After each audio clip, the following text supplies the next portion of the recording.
Hello there, I'm Alice, a 32-year-old woman. Right now, I'm 9 months pregnant.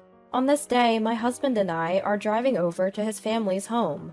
It's a mere 30-minute drive from the apartment where we live.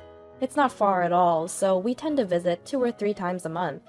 Today, we decided to make a trip after hearing that my mother-in-law was baking her famous apple pie. She's a very sweet lady. After the loss of her husband last year, she was really down and didn't know what to do. But she's recovered now, eagerly waiting for the birth of her grandchild. However, not everyone is thrilled about us having a child. One of those people is my sister-in-law, Brianna. According to mother-in-law, Brianna married 6 years before us, but so far there are no signs of her being pregnant. She even started fertility treatments 2 years ago, but still no baby. With all the pressure from around, she's become quite irritable lately. Mother-in-law had asked us to avoid meeting Brianna as much as possible, so we always tried to visit when she wasn't around. But on this day, to our surprise, Brianna showed up unexpectedly. Well, long time no see, Alice. You've put on some weight, haven't you? You're not just lazing around at home because you're pregnant, right? You look like a seal, all round and ready to roll down a hill. I was dumbfounded by her immediate and sharp remark. Hey sis, how can you say something like that right off the bat? She's 9 months pregnant! Of course her belly's gonna be big! You're gonna make enemies with pregnant women all over the world talking like that! My husband quickly jumped to my defense, leaving me speechless. Oh please, I'm just thinking about Alice, okay? It's tough if a pregnant woman gets too heavy, you know? I just want Alice to be aware of her responsibilities as a mother. She claimed she was just thinking about me. I knew well enough that arguing back would only cause more problems. Thank you, sister-in-law. Yes, you're right. I should be more careful. I chose non-confrontational words, but she huffed and said, just because you're pregnant doesn't mean you can be lazy. So start cleaning this house right now. You're lacking exercise, right? You can at least do that much. She then handed me a broom and dustpan she had picked up from nearby and demanded that I clean. But after being scolded by my mother-in-law and my husband for harassing me, she sulked and secluded herself in an upstairs room. I'm sorry, Alice. She just showed up at the house all of a sudden. I told her to leave. Mother-in-law apologized with a regretful look on her face. It's fine, mother-in-law. I'm not bothered. I'm sorry, Alice. That's just how my sister is. My husband also apologized along with mother-in-law. After that, we spent a pleasant time together, enjoying the apple pie mother-in-law had made and sipping on tea. We called out to Brianna too, but there was no response. Although we were worried, she never showed up in the end. However, I had no idea that a shocking incident would occur just a few days later.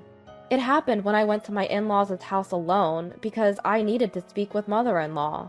As I wondered why the front door was unlocked, I discovered Brianna in the living room. Sister-in-law, what brings you here? I heard from mother-in-law that you had to work today. I wasn't in the mood, so I took the day off. And I was surprised to see you here. You disrupted my cleaning last time. Now please, get back to work. With that, she thrust the broom and dustpan back at me. I decided to clean as much as I could to avoid any trouble, but that day I was feeling discomfort from early morning, and during the cleaning, I began to feel pain in my stomach. Just as I thought of taking a short break, my sister-in-law kicked my stomach, which resulted in my water breaking. The pain escalated and I fell down on the spot. It hurts! Somebody, please help! I took out my mobile phone from my pocket and quickly dialed mother-in-law. The baby is in trouble. I managed to utter these words before losing consciousness. When I woke up, I found myself in a hospital bed with an IV in my arm, and my body was wrapped in an electric blanket. Where am I? Wait, what about my baby? I tried to sit up, but the pain in my abdomen stopped me. Not only that, my stomach, which was supposed to be large, had shrunk, and I was shocked. I pressed the nurse call button, and when the nurse came, I asked what had happened. Apparently, my water had broken, and I had to give birth via emergency cesarean.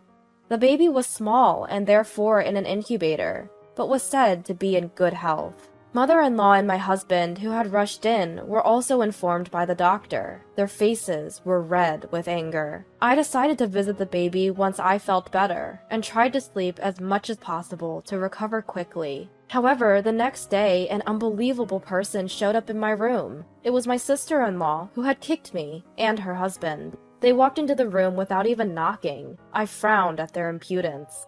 And when the two absurd people suggested, "We'll pay you. Let's settle this," I felt a chill. When I didn't agree, they lashed out at me with every offensive word they could think of towards my tired face from the cesarean operation. Thinking that my daughter had to go through such a thing because of these people, something inside me snapped. "A settlement? Are you kidding me? Don't make me laugh. I'll ruin your life." The two of them were enraged by my words and continued to shout at me. What are you saying? We're offering a solution with money here. Aren't you thankful? Alice, didn't your parents teach you to obey your elders? We're telling you to settle. Just agree, quietly. My brother-in-law also joined in, and as we were arguing, forgetting it was a hospital room, the door suddenly swung open, loudly. "I've heard everything! I'm sorry, but I have absolutely no intention of settling." My husband has a good build and is tall, so his deep voice was imposing. They didn't seem to expect my husband to show up, and the two who were talking so confidently until now were completely taken aback. "Ah, long time no see, Finn. It's a coincidence to meet you here." My brother-in-law said this, but his face seemed tense. "It truly is a coincidence. I didn't expect to meet you here, and I never imagined I'd hear such words from you two. I would appreciate an explanation." We were all in the room when they said it, so there's no room for any excuses. "Hey, don't be so angry, Finn. It's not like we had ill intentions. We just feel bad for what we did to Alice. That's why we're offering money, hoping to settle this out of court." My sister-in-law explained with a trembling voice, but my husband's fury didn't subside. "The one who decides whether this will be a settlement or not is Alice, not you. Besides, do you think this is a situation that can be solved with money? Alice had an emergency C-section. The baby's in an incubator. You endangered both their lives. Do you even understand that?" My husband exploded, letting his emotions get the best of him. As for me, I also couldn't forgive them just because they were throwing money at us. I agree with my husband. No amount of money can make this right. You will face the consequences of your actions. It seemed like my sister-in-law assumed that throwing money at us would make us forgive them, but this situation was not that simple. Thankfully, both my daughter and I, although she was in an incubator, were fine. But had there been any mistake, we might not be here now, and it seemed like my sister-in-law was entirely oblivious to this. I suspected my brother-in-law felt the same way. Thinking about this, I realized I couldn't forgive them or consider a settlement lightly. At my words, my sister-in-law flared up and raised her voice. "What do you mean? This is all because of her! She knew I couldn't get pregnant, and yet she kept rubbing her belly in front of me. Was that a jab at me? I was furious. That's why I did what I did, to make sure she never does anything like that again." Now I knew why she had kicked me, but there was something that didn't make sense. I hadn't met her often since I got pregnant, and every time she saw me, she would go into her room and not come out. So how did she see me rubbing my belly? That part was a mystery to me. But no matter what she said now, it wouldn't erase what she had done. Neither my husband nor I had any intention of forgiving her. "I understand that you're struggling, but that doesn't justify doing something like this to Alice. No matter the reason, endangering a life is never acceptable." My husband explained the obvious to them, but they were each looking elsewhere, not even trying to listen to us. It seemed like they wanted to get over with this as soon as possible. Seeing the two of them not showing any remorse, I felt my condition worsen. "Are we done here? I just had surgery and I'm not feeling well. If you continue to cause a ruckus in this room, I'll call the police." Arguing here wasn't going to resolve anything, and talking to the two of them was too hard for me, as I was still recovering. After my husband kicked them out, I sighed heavily. We had enough evidence because my husband had recorded their conversation. My mother-in-law was also unable to contain her anger because of what her daughter had done, putting my life and that of her grandchild in danger. And so, we decided to press charges against my sister-in-law. We filed a complaint with the police. My sister-in-law was taken to the police station. Afterwards, through a lawyer, we started negotiations, but my sister-in-law insisted to the lawyer, "I've done nothing wrong. This woman has been flaunting her pregnancy in front of me, causing me emotional distress when I myself am struggling with infertility. She's not innocent either, so she should be open to a settlement." At first, she had been eager to pay any amount of money, but then she began to claim her innocence. She insisted we should just pretend none of this happened because we were both at fault. When she first saw my husband in the hospital, she was visibly intimidated. But now, determined to avoid paying, she put up a stubborn fight throughout the process. However, she had no idea our conversation in the hospital room had been recorded. As soon as the evidence was presented, both their faces turned ashen. "Even with such clear evidence, you still claim you're innocent? I'm afraid that won't fly." After enduring so much insult and our refusal to agree to a settlement, my sister-in-law, in anger, flung the coffee that was before her at us. Thankfully, the coffee was cold, so we didn't get burned. Furthermore, their outrageous behavior and language in the office resulted in additional charges, forcing them to increase the compensation amount. Trying to calm his infuriated wife, my brother-in-law left the office. With the assault charges against me and the current incident, the amount we demanded from my sister-in-law had become substantial. When we told my mother-in-law about what had happened, she looked deeply remorseful, saying, "I'm so sorry for what my daughter has done. There's no need for you to agree to a settlement. I'll make sure she faces the consequences." She apologized tearfully.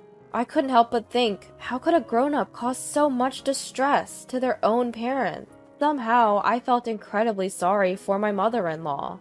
In the end, my sister-in-law was asked to pay a hefty compensation. Shocked by the amount, she called me repeatedly, insisting that we should reduce the amount because we were both at fault. I could not comprehend how she could make such an argument after all she had done. No matter how many times you call, the answer remains the same. We have no intention to reduce the amount, nor to agree to a settlement. Honestly, your calls are becoming a nuisance. Please stop. Because she was so persistent, I ended up snapping at her. This caused her to lose her temper, and unbelievably, she barged into my apartment. "Hey, you're there, right? I know you're in there. Get out here, now!" Coward. I was resting on the sofa due to the pain from my surgery when she started pounding on the door and shouting these incomprehensible insults. "Hey, what on earth are you doing? Is everything okay with you? Your shouting is disturbing everyone else. Please stop." I yelled back at her while she continued to bang on the door. There were elderly people and families with babies in the apartment. Despite it being past 8 p.m., she was causing such a ruckus. I wondered if she ever considered that people might be sleeping. Of course, my husband was still at work and hadn't returned home. Since I got discharged from the hospital, I've been visiting my daughter every day. Feeling unwell and dealing with her unannounced visit and the commotion, I was at my wit's end. "No matter how many times you come here, my mind won't change. Please don't come here anymore," I said, fighting back despite feeling unwell and pale. But my sister-in-law was desperate for a settlement, and my concerns seemed to be irrelevant to her. "I didn't do this because I wanted to, you know. It's because of your intrusions that things have come to this. It's presumptuous of you to get pregnant before me. Shouldn't you have been more considerate and waited to get pregnant after us?" It seemed like she saw pregnancy as some sort of competition. I don't think pregnancy is a competition, or that it's more honorable to get pregnant first. But for my sister-in-law, who has struggled with infertility for many years, it seemed like she viewed pregnancy in that way. Everyone has different values, but that's no excuse to hurt others. "I understand you're upset about not being able to have children, But that's no reason to hurt others. So I cannot forgive you. You put my daughter in danger, and for that, you will be held responsible. Above everything else, the fact that she had hurt my daughter was unforgivable. Just then, the sound of sirens could be heard from outside. It seems that someone in the apartment had reported the disturbance. Well, I suppose if you're banging on someone's door and yelling at this hour, it's inevitable that the police would be called. What do you mean the police are here? Open the door! You have to hide me! Despite my sister-in-law's pleas for me to hide her, I had no intention of doing so. The police arrived at the apartment and began questioning her. I also explained the situation from my perspective. Just at that moment, my husband came back to the apartment, and I filled him in on what had happened. Considering what had happened before, my husband told the police everything, and they took my sister-in-law away in their car. That night, my brother-in-law called to tell me that he was divorcing my sister-in-law and asked me not to involve him in this issue, a rather self-serving request.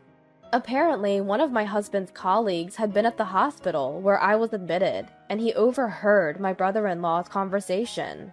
When he got to work, the gossip spread among the female employees, and my brother-in-law was looked down upon. The situation worsened, and somehow the story reached the HR department. My brother-in-law, realizing he couldn't talk his way out of it, confessed everything. He was then told that someone like him couldn't stay in the company and was going to be transferred to a regional office. So he doesn't want to get involved in any more problems.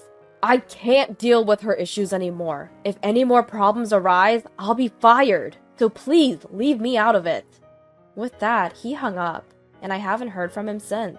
Afterward, we received a substantial compensation from my sister-in-law, and to ensure she would never come near us again, we changed our phone numbers and moved away. Even if she ran out of money and needed help, she wouldn't know where to find us. A few months later, my daughter was discharged from the hospital. She didn't have any lingering effects and was growing up healthy. Rumor has it that my sister-in-law was in substantial debt.